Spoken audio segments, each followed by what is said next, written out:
Hello everybody. Today I will show you how to get rid of spam and marketing calls on iPhone. Go to settings. Search for silence unknown callers. Tap on it.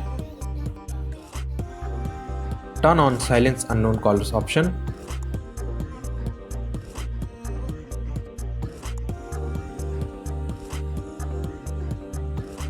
Scroll down to control center. Long press on it. Choose work mode or DND, do not disturb mode. Add a schedule for when you want to be undisturbed.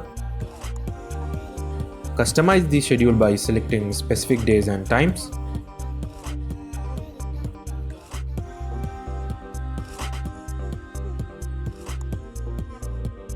Choose done.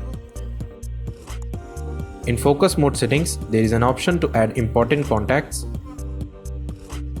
Add contacts which should be able to reach you even when focus mode is on. That's it. Thanks for watching. See you in next tutorial.